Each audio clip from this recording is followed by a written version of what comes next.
Aşkın bir anlamı yok mesele, sadece gurur.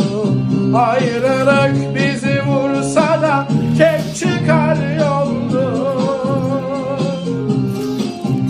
Bu nasıl bir savaştı anlayamadım, kalıcı bizdeki hasar.